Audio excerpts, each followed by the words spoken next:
Hello everyone, hi. So around Christmas I read this little book here. It's David Foster Wallace's This Is Water. And I was so surprised at how quickly I was done reading this. I think it took me like 45 minutes to read this book. And I sort of reflected on the feeling of finishing a book quickly and how rarely I have that experience, because I often sort of cross-read or just read parts of books or articles for uni. And the bigger reason I think why I don't often finish books is because I like really big books, like something really draws me to, The Magic Mountain by Thomas Mann or In Search of Lost Time by Proust. And those books take me months and years to finish. So I just don't often get to the last page and close a book. And I thought I don't really have short books that I could recommend to someone. But then I checked my bookshelf and I pulled out every small book that I think I could read in a day. And I'm a very slow reader, so I came up with this. And then I thought I could make a video about recommendations for, little books that can be read in a day, that can maybe get you back into reading. And I sorted the wheat from the chaff a little bit in terms of what I would actually recommend. And I ended up with this pile. And when I looked at these books, I thought there's really three kinds of short books that I like. They're the ones that just make me think, they're like philosophical little pushes into one direction or the other. That's this stack over here. And I'm going to talk about those today. And then there's small books that just really pack a punch in a small number of pages. That's those three. And then there's just really hilarious small books, just funny, great little reads, and that's those four books. So I think I'm going to do those two categories next week, and I'm going to focus on these books here today. So if you're new around here, hello, welcome. I'm so glad that you clicked on this video. I am Maria and I study comparative literature, and that's what I talk about on this channel here. And actually the reason why I'm making this video today is because I have just had my last exam of the semester yesterday and I'm feeling exhausted. And I've gotten into a little bit of a situation with my channel lately where I've made these really long, elaborate videos with 15 pages of script, and today I want to just speak freely. I just want to tell you my experience with these books, who I think they're great for, and just have a little bit of a more lighthearted conversation. So if that sounds good to you, I would be so happy if you subscribed, and let's get into the main part of this video. So I already mentioned David Foster Wallace's This Is Water, and the reason why I got this book is because I listened to some interviews and talks with him online, and I really respect the way David Foster Wallace thinks. He observes humans so keenly, and he has such an amazing and inspiring way of critical thinking. And I don't feel quite ready yet to read Infinite Jest, but this little booklet was just the perfect sort of segue into the way his mind works. It's a speech that he gave. He was invited to speak to the 2005 graduating class of Kenyon College on a subject of his choosing. And it's called This Is Water, Some Thoughts Delivered on a Significant Occasion About Living a Compassionate Life. And you can also just listen to that speech on YouTube, but I really enjoyed reading it for myself again, and after this I'm definitely gonna get the collection of his essays. I think it's called Consider the Lobster. And yeah, this is just really in the category of a book that makes me think. I think if you're in some way in the education system, so if you're a student, but especially if you're teaching or professing, you will really enjoy this. He talks about sort of what I would call practical philosophy and how to apply all the things that you learn in your life after you graduate, basically.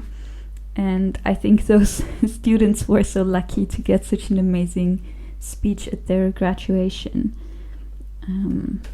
I'll read you a little bit of it so you can get an idea. And I submit that this is what the real no shit value of your liberal arts education is supposed to be about. How to keep from going through your comfortable, prosperous, respectable adult life dead, unconscious, a slave to your head and to your natural default setting of being uniquely, completely, imperially alone, day in and day out. Let's move on to number 2. This is an essay collection by Louise Glück. So Louise Glück, as a poet, writes about poetry in this collection and about writing. And I think especially if you are a writer or this appeals to you in any way, I think you'll really enjoy it. Especially the first one that is called The Education of the Poet is just, it feels like, if you've ever tried to write, it feels like a friend is lending you a hand, or that she's speaking exactly what people feel when they're trying to write, at least how I feel when I'm trying to write. I'll read you the first line so you can get a bit of an idea. The fundamental experience of the writer is helplessness. This does not mean to distinguish writing from being alive.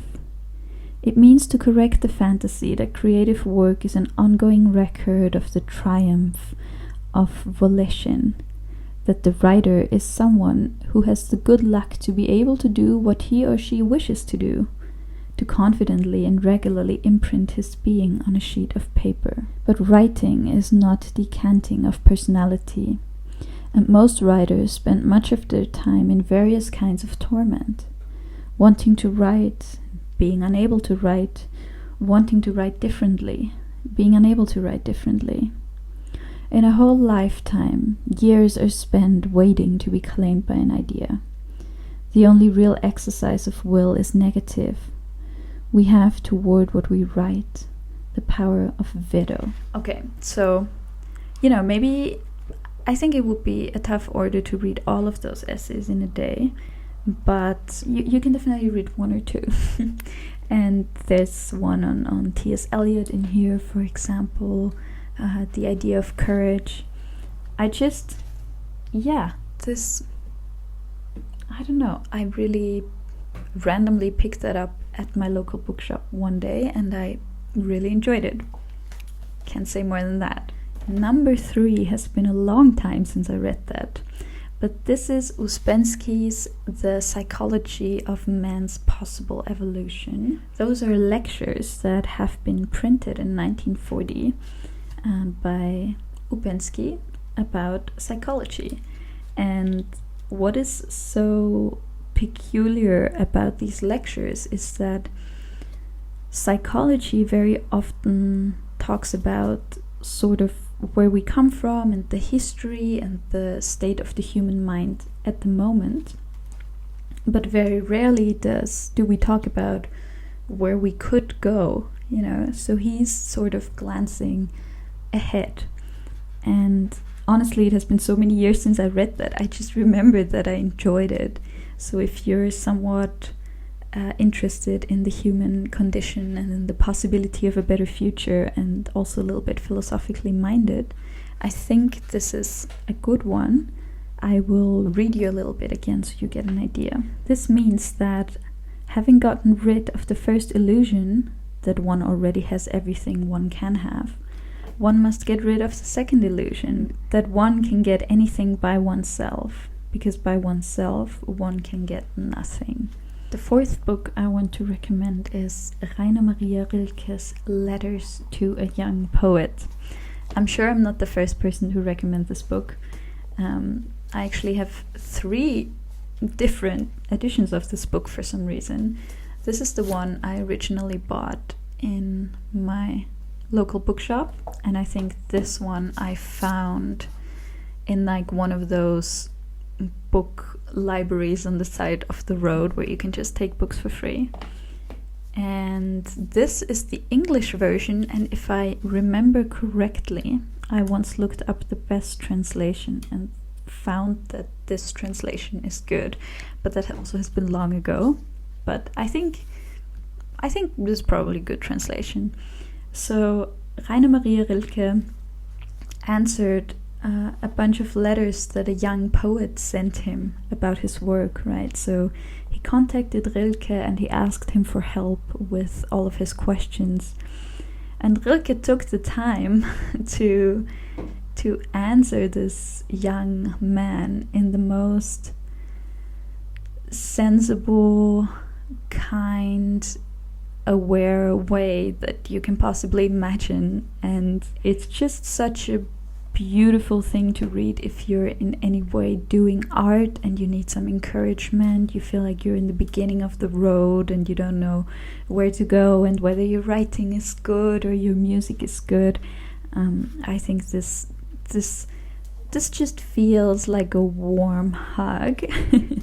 And it's truly full of so much wisdom. I will try to find a little bit that I like in the English version so I can read it to you. For the people who are close to you, you tell me, are far away, and that shows that you're beginning to create a wider space around you. And if what is close is far, then the space around you is wide indeed, and already among the stars. Take pleasure in your growth, in which no one can accompany you, and be kind-hearted towards those you leave behind, and be assured and gentle with them, and do not plague them with your doubts or frighten them with your confidence or your joyfulness, which they cannot understand.